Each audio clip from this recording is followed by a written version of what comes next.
Assalamualaikum warahmatullahi wabarakatuh. Salam sejahtera buat kita semua. Tabi pun, perkenalkan nama saya Febi Musti Ariska, Sarjana Pertanian Magister Sains. Saya merupakan salah seorang staf pengajar pada program studi agribisnis Fakultas Pertanian di Universitas Dharma Wacana. Dalam kesempatan kali ini, saya akan memaparkan tentang mata kuliah yang saya ampu di program studi agribisnis, yaitu Ekonomi Produksi Pertanian. Mata kuliah Ekonomi Produksi Pertanian ini merupakan mata kuliah wajib pada program studi agribisnis yang terdiri dari 3 SKS dan terdapat pada semester ganjil. Mata kuliah ini menjelaskan aplikasi konsep ekonomi mikro, teori produksi dalam penggunaan input di bidang pertanian secara nasional dengan menerapkan konsep efisiensi dan optimasi. Pendekatan yang digunakan adalah analisis fungsi produksi. Salah satu kewajiban saya sebagai dosen, saya telah menerapkan tridharma perguruan tinggi. Di antaranya adalah bidang pengajaran, di mana pada bidang ini saya menetapkan sistem pembelajaran yang mengacu pada DIE. Doktrin adalah tentang penyampaian materi pembelajaran yang dapat diterima dengan baik oleh mahasiswa. Materi yang saya sajikan ini mengacu pada capaian pembelajaran lulusan dari mata kuliah ini. Dari capaian pembelajaran lulusan menurunkan 4 CPMK dan dari CPMK menurunkan beberapa sub CPMK. Dari sub CPMK tersebut akan dibagi menjadi 14 kali pertemuan tatap muka pembelajaran dan tidak termasuk untuk ujian tengah semester dan ujian akhir semester. Capaian pembelajaran lulusan pada mata kuliah ini terdiri dari 4 aspek. Yang pertama, sikap, yang kedua, keterampilan khusus, yang ketiga, keterampilan umum, dan yang keempat adalah pengetahuan. Capaian pembelajaran mata kuliah Ekonomi Produksi Pertanian terdiri dari beberapa capaian pembelajaran. Yang pertama, mampu memahami pengertian dan ruang lingkup ekonomi produksi, unsur-unsur pokok ekonomi produksi pertanian, dan membedakan faktor produksi yang berkaitan dengan pengertian dan pembagian faktor produksi. Yang kedua, mampu memahami pengertian fungsi produksi dan mengidentifikasi macam-macam fungsi produksi, baik itu linear, kuadratik, dan eksponensial, serta mampu memilih dan menganalisis fungsi produksi sesuai dengan jenis penelitian. CPMK yang selanjutnya yaitu mampu memahami dan menelaah definisi fungsi produksi Koch-Douglas dan menerapkan dalam analisis data bidang pertanian, serta mampu memahami pengertian dan hubungan produk total, produk rata-rata, dan produk marginal baik secara verbal, grafis, dan matematis. Selanjutnya, mahasiswa mampu memahami dan menganalisis elastisitas produksi dan efisiensi penggunaan input, mampu mengidentifikasi dan menganalisis mengenai macam-macam biaya, baik biaya tetap, biaya variabel, biaya total, dan biaya marginal. Kemudian, mampu memahami mengenai perluasan usaha dan optimalisasi produksi dengan input ganda. CPMK selanjutnya adalah mampu mengidentifikasi dan menganalisis hubungan antar output dengan kombinasi keuntungan maksimum dan hubungan substitusi tetap dan komplementer. Kemudian, mampu mengidentifikasi dan menganalisis hubungan kemungkinan produk komplementer, suplementer, dan kompetitif. Dan yang terakhir adalah mampu menjelaskan konsep dan teori permintaan turunan, menjelaskan proses produksi dengan pertimbangan waktu. Selanjutnya kita masuk ke aspek yang kedua, yaitu aspek interaction. Interaction merupakan suatu proses interaksi yang terjalin antara mahasiswa dengan dosen guna mencapai capaian pembelajaran. Adapun sistem interaction yang saya lakukan di kelas yaitu sistem Student Centered Learning atau SCL, di mana sistem tersebut merupakan metode pembelajaran yang menempatkan mahasiswa sebagai subjek pembelajaran sehingga peserta didik akan belajar lebih aktif, kreatif, mandiri, dan inovatif sesuai dengan kemampuan individu masing-masing. Sistem SCL dalam pembelajaran ini terdiri dari 3. Yang pertama adalah pembelajaran interaktif, yaitu dosen memaparkan materi di dalam kelas dan menyisipkan pertanyaan kepada mahasiswa dan meminta pendapat kepada mahasiswa. Kemudian yang kedua adalah small group discussion atau diskusi. Dengan metode ini melibatkan antara kelompok mahasiswa atau kelompok mahasiswa dengan pengajar untuk menggali atau memperdebatkan topik-topik tertentu atau isu-isu yang sedang hangat pada saat ini. Yang ketiga adalah self-directed learning, di mana metode ini berbentuk pemberian tugas belajar kepada mahasiswa seperti tugas membaca dan kemudian membuat ringkasan. Itulah model pembelajaran yang akan saya terapkan dalam proses pembelajaran. Kemudian kita masuk ke aspek assessment, di mana aspek ini merupakan suatu proses penilaian untuk mengukur kemampuan mahasiswa secara objektif. Indikator penilaian yang saya gunakan terdiri dari beberapa bagian. Yang pertama, kehadiran mahasiswa dengan bobot 10%, tugas dengan bobot 10%, kuis dengan bobot 10%, keaktifan dalam diskusi dengan bobot 10%, dan yang terakhir ujian tengah semester dan ujian akhir semester masing-masing dengan bobot 30%. Sebagai penutup, itulah tadi aspek yang saya terapkan dalam proses pembelajaran dalam mata kuliah yang saya ambil, yaitu delivery, interaction, dan assessment. Selanjutnya, saya akan menampilkan proses pembelajaran yang akan saya lakukan di kelas dengan micro teaching secara luring. Selamat menyaksikan. Wassalamualaikum warahmatullahi wabarakatuh. Oke, kita mulai kuliah kita. Assalamualaikum warahmatullahi wabarakatuh. Waalaikumsalam warahmatullahi wabarakatuh. Selamat sore ya. Sore. Luar biasa semangatnya. Oke, pertemuan hari ini adalah kita melanjutkan materi kita yang minggu lalu. Oke. Minggu lalu kita bahas tentang apa?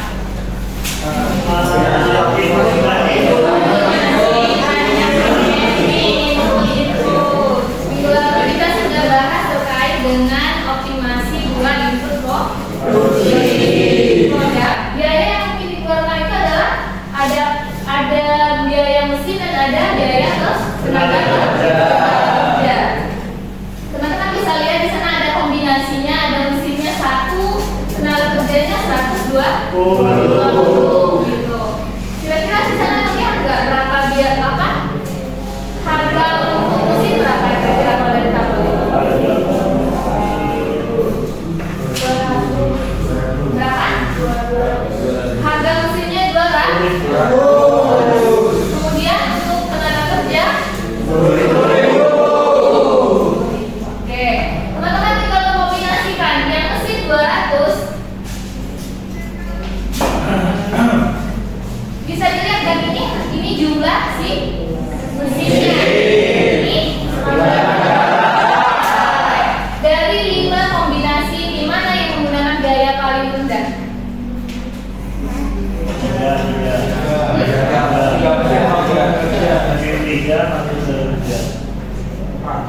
Berapa biaya yang dikeluarkan? Dari sana terlihat ketika kita menggunakan mesinnya sebanyak 3 unit, kemudian tenaga kerjanya 40 orang, kita bahasakan ya namanya tenaga kerja pasti itu manusia ya. Jadi di sana biaya yang harus kita keluarkan itu adalah 1 juta. Oke. Kalau seperti ini bisa digambarkan nggak kurva isokuannya?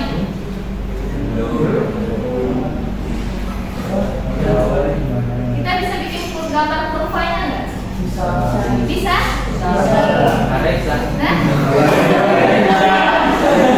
Mesinnya sudah diketahui, kemudian tenaga kerjanya juga sudah ada angkanya. Bisa kita bikin kurvanya? Bisa nggak? Oke, kita gambarkan ada garis horizontal dan vertikal. Kita anggap yang vertikal ini adalah mesin digambarkan dengan apa di sana? Kemudian di sini tenaga kerja. Kan itu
Oke.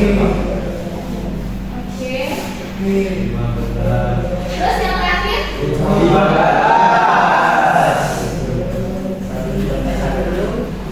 Nah, sekarang kita hubungkan antara titik. Ini kurva apa ya? Kurva isopos atau isokuan ya? Isopos apa isokuan? Siapa yang jawab isokuan? Satu. Berapa orang yang jawab isokuan?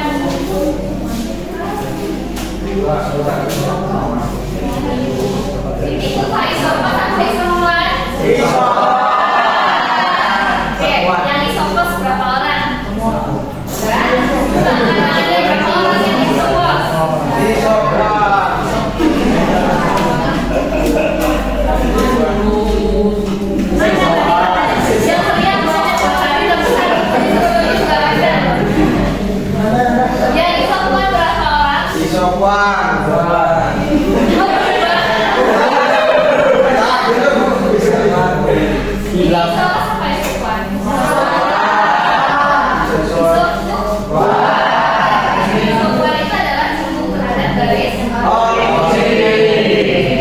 Itu ada fungsi produksi Y sama dengan 18x1 dikurang x1 kuadrat ditambah 14x2 dikurang x2 kuadrat.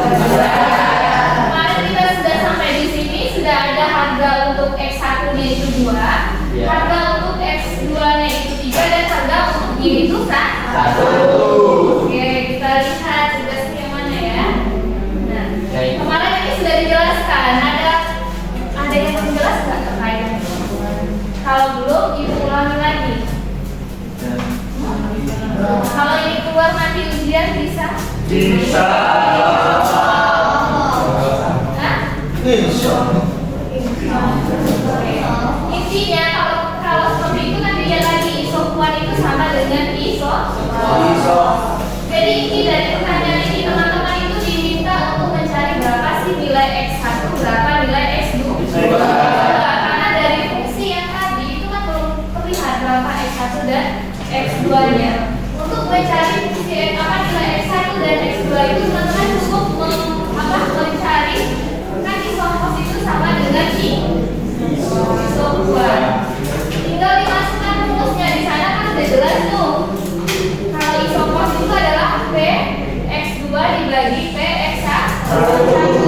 Kalau isokuan itu MPP x2 dibagi dengan MPP x1. Bisa meneruskan ini?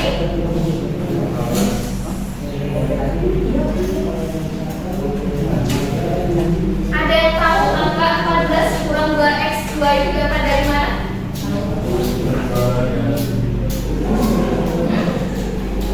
Dari mana?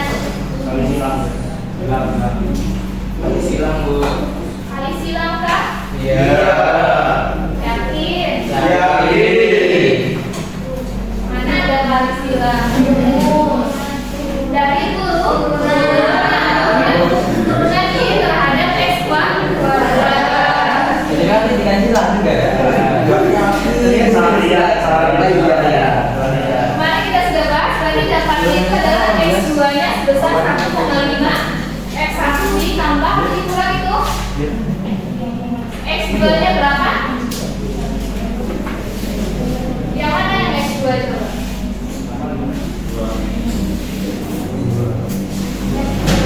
Yang x2 nya 1,5. x2 nya dapatnya 1,5, x1 dikurang 6,5. Karena ini sudah kita bahas minggu lalu, ini untuk mengingat saja. Kita lihat, nanti udah dapat x1, dapat x2, baru disubstitusikan. Tapi untuk kasus ini yang kita substitusikan itu adalah x2. Kalau nggak salah ibu minta tolong teman-teman membuktikan apakah benar hasilnya y sama dengan 3,25 x1 kuadrat ditambah 58,5 x1 dikurang 133,25.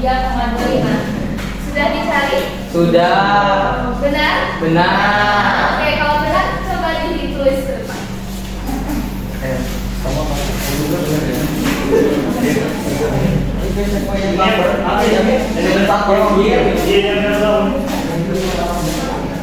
Ya, coba dihitung apakah benar.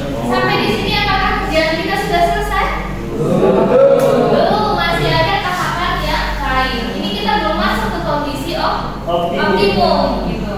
Nah, misal di sini kita anggap kita mau mencari tingkat produksinya itu 105. Bagaimana kombinasi dalam produksi pada tingkat produksi tertentu yaitu Y105 itu? Caranya itu adalah teman-teman masukkan nilai Y atau substitusikan lagi nilai Y ke persamaan yang baru. Tadi Y sama dengan min 3,25 X1 kuadrat di 58,51 Y-nya sudah diketahui? Oke, kita mau produksi sebesar 105. Bisa dicari berapa X1 dan X2-nya? Bisa nggak? Belum. Langkahnya ya lumayan panjang ya langkahnya. Makanya tadi di awal aku bilang teman-teman harus fokus karena ini lumayan. Oke? 105 sama dengan min 3,25 X1 kuadrat ditambah 58,5 X1 dikurang 133,25. Kita harus merubah misalkan ini biar dia menjadinya itu sama dengan 0. Caranya bagaimana? Yang sama kita jumlahkan. Oke. Ini berarti kita pindah ruas ke sini kan? 100. Anggaplah pembatasnya itu sama dengan ini di kiri, ini di kanan. Yang 105 ini mau kita pindahkan ke atau yang kanan mau dipindahkan ke kiri itu juga sama bisa. Itu sama nanti ya jadinya. Caranya gimana? Oke, di sini min 3,25 X1 kuadrat ditambah 58,5 X1 dikurang 133,25. Ini dijumlahkan atau dikurang? Karena yang sini pindah ke kanan. Jadinya dikurang 105 sama dengan 0. Oke, masih bisa disederhanakan? Yang mana yang sama? Yang ini bisa kita katakan sama. Ini kita jumlahkan. Berarti di sini min 3,25 X1 kuadrat ditambah 58,5 X1 jadinya berapa? Min jadinya min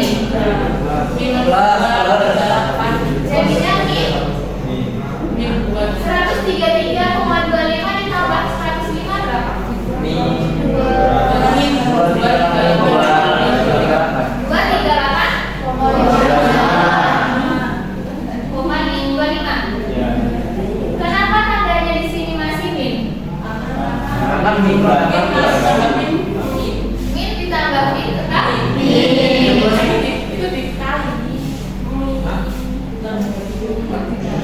Ada yang terlupa nggak? Tadi kan ibu bilang kalau yang kiri pindah ke kanan atau yang kanan pindah ke kiri itu pasti tandanya akan berubah. Nah, ada yang di rumus ABC itu adalah min B plus minus. Pada plus minus itu bisa jadi X1-nya itu bernilai negatif, bisa jadi bernilai positif. Min B plus minus akar dari B kuadrat dikurang 4AC. 4AC itu maksudnya adalah 4 dikali A dikali C. Ini dalam dibagi dengan 2. Kita lihat di sini mana yang A? Yang 3,25.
benar nggak 325?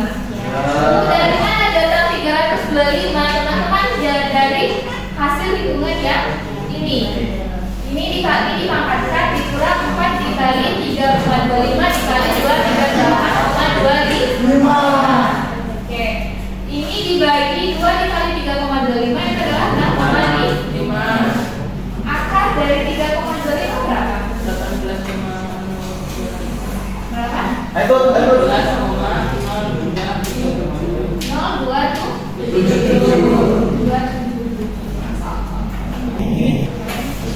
Apakah sampai di sini sudah selesai? Oke, sekarang kita coba dulu yang untuk yang koefisiennya. Kita anggap ini apa lagi ya? Ada ya ini gitu ya. Kita anggap untuk yang A dulu. Kita cari X1-nya berapa gitu ya? Iya. Oke. Di sini X1-nya sama dengan dirinya 8,5 ditambah 18,0277 dibagi dengan coba dihitung 58,5 ditambah 18,0227 berapa? 76,52 dibagi 6,5 berapa? 11,773 dapat X1-nya 11,773. Masih ingat X2 yang di awal kita cari? Berapa tadi nilai X2 yang kita hitung di awal?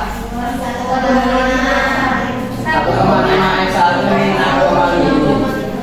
dikurang 6,5. Sekarang kita substitusikan, ini X1-nya sudah ada kan? Ya. Berarti tinggal dimasukkan ke sini 1,5 dikali 11,773 dikurang 6,5. Berapa hasilnya? X-nya hilang, X-nya itu karena X1 kan? X1 ini kita ganti dengan nilai berapa? 1,5 dikali 11,773 berapa? 17,65 dikurang dengan 6,5 berapa? 11,159. Ini kita sudah dapat nilai X1, kita sudah dapat nilai X2. Bisakah kita menghitung total biayanya? Bisakah kita menghitung total biayanya? Bisa. Positif atau yang A. Kemudian kalau yang negatif, siapa yang mau mengerjakan?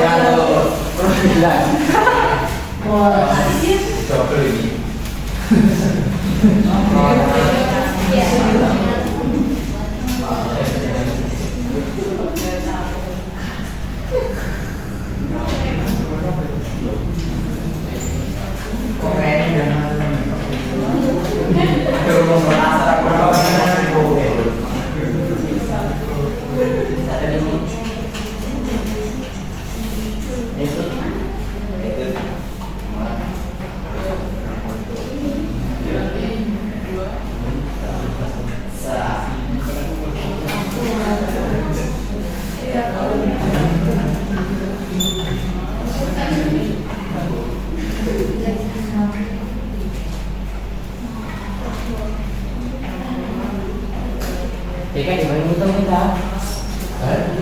Ibu pinter. Itu semua tuh. Dan nggak HP.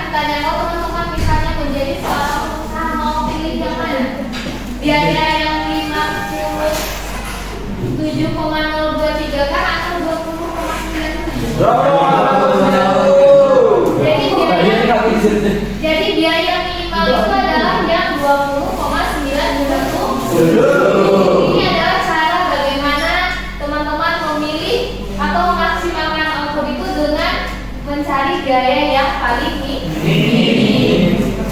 Sampai di sini ada pertanyaan?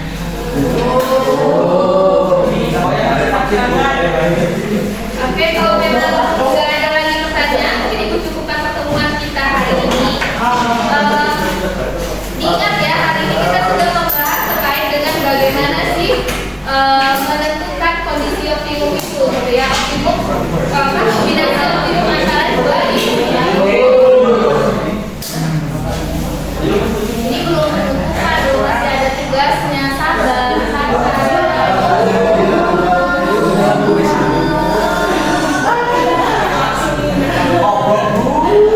Oke, untuk merefresh lagi, untuk mengingat yang tadi, kondisi optimum itu pada saat apa?